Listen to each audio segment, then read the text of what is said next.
Corona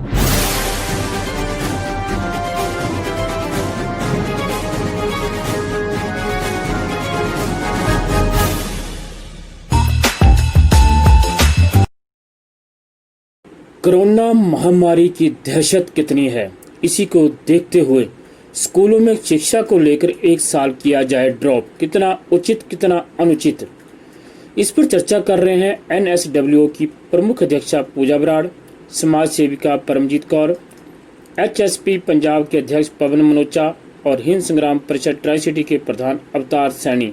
तो सुनते हैं इन्हीं की जुबानी। मैं Pooja Brar, new section welfare organization की अध्यक्ष। आज मैं दोबारा से स्कूलों और पेरेंट्स के बीच के मुद्दे पर अपना एक विचार रखना चाहती हूँ। आज मैंने एक वीडियो देखा जिसमें प्रिंसिपल और पेरेंट्स के बीच में फीस के मुद्दे को लेकर बहुत बुरी तरह से जंग चल रही थी। मैं सरकार की तरफ दोबारा अपना ध्यान हाथ जोड़कर देना चाहूँगी कि लॉकडाउन के दौरान सरकार द्वारा दिए गए निर्देशों को पूरी जनता ने बहुत अच्छे से निभाया है। सो मैं केंद्र सरकार से हाथ जोड़कर बेनती करना चाहती हूँ कि ये जो पेरेंट्स और स्कूलों के बीच का जो मुद्दा है उस पर सरकार अपना हस्तक्षेप करते हुए इस मुद्दे को यहीं पर अच्छे तरीके से निपटाए, क्योंकि पेरेंट्स के लिए भी बहुत मुश्किल है 2 महीने के लॉकडाउन के बाद फीस को देना, और शायद स्कूलों के लिए भी बहुत मुश्किल हो रहा है क्योंकि उनको सैलरीज देनी है। सो इस मुद्दे को सरकार अपने हाथ में लेकर अच्छे तरीके से निपटा सकती है। जो आज मैंने देखा कि वो पेरेंट्स जो हमेशा प्रिंसिपल्स और स्कूल एडमिनिस्ट्रेशन की रिस्पेक्ट करते हैं, उनके बीच में इस दौरान आने वाली जो दूरियां हैं वो हमारे बच्चों के लिए, हमारे देश के भविष्य के लिए बिल्कुल उचित नहीं है। सो मेरी हाथ जोड़कर बेनती है कि स्कूल्स की और पेरेंट्स की इस प्रॉब्लम का हल जल्द से जल्द निकाला जाए। और रही बात स्कूल खोलने के मुद्दे की, तो अभी कोरोना के संकट को देखते हुए बच्चों को स्कूल भेजना बिल्कुल भी सुरक्षित नहीं है। हमारे सेशन के 6 महीने ऑलमोस्ट बीत चुके हैं और आने वाले 6 महीनों में भी अभी कोरोना का संकट जारी है। तो इस विषय पर सरकार का ध्यान दिलवाना बहुत ज़रूरी है। ये एक ऐसा संवेदनशील मुद्दा है जिस पर जो छोटी सी चिंगारी है वो बहुत भयानक रूप ले सकती है। मेरी हाथ जोड़कर बेनती है सरकार से कि स्कूलों के और पेरेंट्स के बीच के मुद्दे को बहुत ही अच्छे तरीके से सुलझाया जाए। धन्यवाद। मेरा बच्चा 10th में है। तो क्या आजकल बच्चों को ऑनलाइन पढ़ाई करवा रहे हैं, क्या आप अपने बच्चों को अगर स्कूल खुल जाते हैं तो भेजोगे आप स्कूल? जी नहीं, मैं बिल्कुल अपने इस बच्चे को स्कूल नहीं भेजूंगी जब तक कि इस कोरोना महामारी के लिए कुछ ना कुछ प्रबंध नहीं हो जाता, जब तक कि इसकी कोई वैक्सीन कंफर्म नहीं हो जाती या हमारा बच्चा सिक्योर नहीं हो जाता। हम अपने बच्चे को स्कूल भेज के कैसे सिक्योरिटी फील करेंगे? हमें हर टाइम यही डर लगे रहेगा कि बच्चा घर कोई इन्फेक्शन लेके आ रहा है, बल्कि बीमार होकर आ रहा है। अगर बच्चे की ज़िंदगी ही सेफ नहीं होगी तो हम उसको पढ़ा के भी कोई उसका फ़ायदा ही नहीं है। तो मेरे ख्याल से तो हमें इस साल जब तक कोरोना की कोई वैक्सीन नहीं आ जाती, अभी भी पता नहीं है कितने महीने लगेंगे उसके लिए, और उसके लिए आधा सेशन तो हमारा तकरीबन निकलने ही वाला है। तो हम आधा सेशन उसको पढ़ा के क्या फ़ायदा उस चीज़ का जब हमारा बच्चा ही सिक्योर नहीं है। तो मतलब आपका कहने का भावार्थ है कि सभी ही मतलब आप बच्चों को ना भेजें, 6 महीने तो निकल चुके हैं, थोड़ा ही रहे। हाँ जी, मैं तो यही सोचती हूँ कि बच्चे को स्कूल अभी फिलहाल स्कूल भेज के कोई फ़ायदा नहीं है, क्योंकि आधा सेशन रह गया है। अगर हम मार्च नए सेशन से शुरू करें तभी बेटर है। आधे सेशन में बच्चा स्कूल जाके क्या पढ़ाई करे? जी नहीं, मेरे हिसाब से तो उसका कोई इतना फ़ायदा नहीं है, क्योंकि टीचर्स जो हैं ऑनलाइन में क्या करवा रहे हैं, वर्कशीट्स भेज रहे हैं। इतना तो हम बच्चे के हाथ में मोबाइल देंगे, बल्कि बच्चा उस चीज़ को यूज़ अप हो जाएगा। मोबाइल को जिस चीज़ से हम उनको मना कर रहे हैं हम उसी को ये यूज़ अप कर रहे हैं।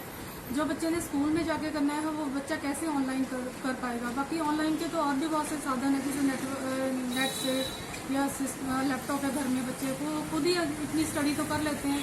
ये तो स्कूलों का एक फीस लेने का एक तरह से वो बन गया, माध्यम बन गया।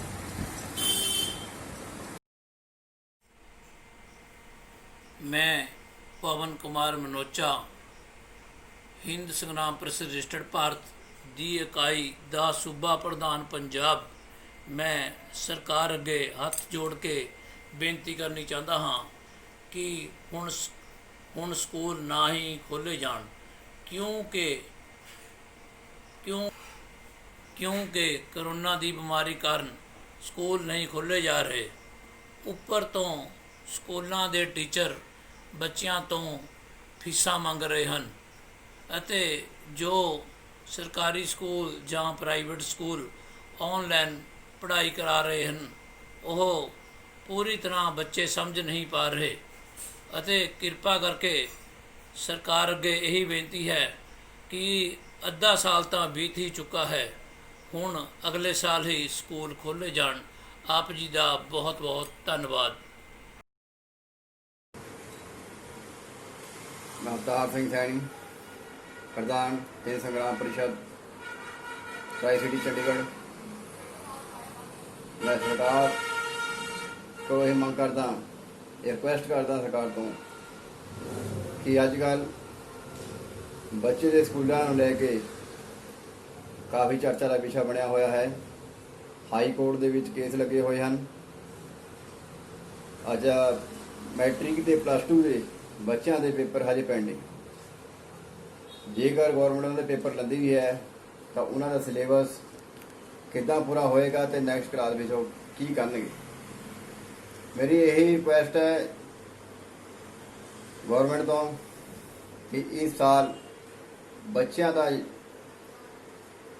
ਜਿਹੜੀ ਐਜੂਕੇਸ਼ਨ ਹੈ ਉਹਨੂੰ ਡ੍ਰੌਪ ਕੀਤਾ ਜਾਵੇ। ਬਾਬਾ ਜੀ ਕਿਉਂ ਡ੍ਰੌਪ ਕੀਤਾ ਜਾਵੇ?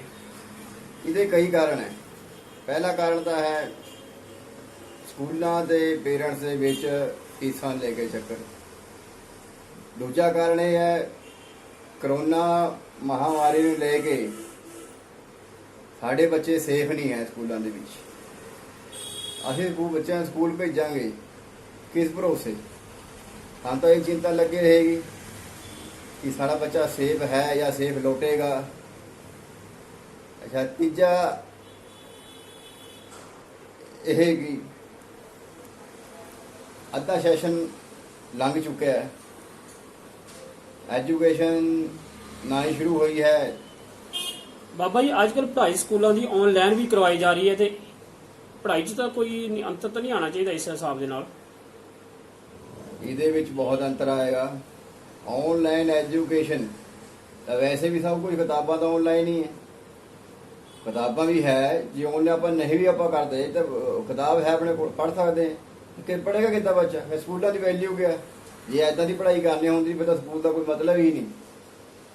ਸਕੂਲ ਅਸੀਂ ਤਾਂ ਭੇਜਦੇ ਹਾਂ, ਇੱਕ ਬੱਚੇ ਦਾ ਕੁਝ ਉਹਦਾ ਅੰਦਰੂਨੀ ਤੇ ਮੈਂਟਲੀ ਉਹ ਪ੍ਰਪੇਅਰ ਹੋ, ਕੰਪੀਟੀਸ਼ਨ ਲਈ ਉਹ ਤਿਆਰ ਹੋਣ, ਚੰਗੀ ਐਜੂਕੇਸ਼ਨ ਗੈਟ ਕਰੇ ਉਹ। ਪਰ ਇਹ ਸਭ ਕੁਛ ਤਾਂ ਆਮ ਕਿਤਾਬਾਂ ਵੀ ਹੈ, ਸਦੀਆਂ ਤੋਂ ਕਿਤਾਬਾਂ ਚੱਲੀਆਂ ਆ ਰਹੀਆਂ। ਹੁਣ ਉਹ ਕਿਤਾਬਾਂ ਜਾ ਕੇ ਆਨਲਾਈਨ ਪਾਤੀਆਂ, ਹੁਣ ਆਨਲਾਈਨ ਕਹਿ ਦਿਓ ਉਹਨਾਂ ਨੂੰ। ਐਦਾਂ ਹੀ ਪੜ੍ਹਾਈ ਥੋੜੀ ਨਾ ਹੁੰਦੀ। ਇਸ ਪੜ੍ਹਾਈ ਨੂੰ ਅਸੀਂ ਪੜ੍ਹਾਈ ਨਹੀਂ ਮੰਨ ਸਕਦੇ। ਤਾਂ ਬਾਬਾ ਜੀ ਦਾ ਸਮਾਧਾਨ ਕੀ ਹੈਗਾ? ਸਮਾਧਾਨ ਤਾਂ ਇਹੀ ਹੈ ਕਿ ਇੱਕ ਸਾਲ ਇਹ ਡ੍ਰੌਪ ਕਰ ਦੇਵੇ। ਜਿਹੜਾ ਸੈਸ਼ਨ ਹੈ ਇਹਨੂੰ ਡ੍ਰੌਪ ਕੀਤਾ ਜਾਵੇ ਬਿਲਕੁਲ। ਮਾਰਚ ਤੋਂ ਨਵਾਂ ਆਪਣਾ ਸੈਸ਼ਨ ਸਟਾਰਟ ਕਰਤੇ ਜਾਵੇ ਜਦ ਤੱਕ ਕਰੋਨਾ ਦੀ ਮਹਾਮਾਰੀ ਥੋੜੀ ਸਮਝੇਗੀ ਜਾਂ ਕੋਈ ਨਾ ਕੋਈ ਵੈਕਸੀਨ ਤਿਆਰ ਕਰ ਲਈ ਜਾਵੇਗੀ ਜਾਂ ਮੈਡੀਸਨ ਆ ਜਾਏਗੀ ਜਿसकी ਕਰੋਨਾ ਦੀ ਰੋਕਥਾਮ ਹੋ ਜਾਏਗੀ। ਤੇ ਪੇਰੈਂਟਸ ਨੂੰ ਵੀ ਇੱਕ ਸਿਕਿਉਰਿਟੀ ਫੀਲ ਹੋਏਗੀ, ਮੇਰਾ ਬੱਚਾ ਸਕੂਲ 'ਚ ਗਿਆ ਹੈ, ਉਹਨੂੰ ਕੋਈ ਬਿਮਾਰੀ ਤਾਂ ਨਹੀਂ ਲੱਗ ਰਹੀ ਜਾਂ ਫਿਰ ਕੋਈ ਇਨਫੈਕਸ਼ਨ ਤਾਂ ਨਹੀਂ ਉਹਨੂੰ ਹੋ ਰਿਹਾ। ਇਹ ਸਭ ਚੀਜ਼ਾਂ ਇੱਕ ਬੱਚੇ ਲਈ ਬਹੁਤ ਮਾਇਨੇ ਰੱਖਦੀਆਂ।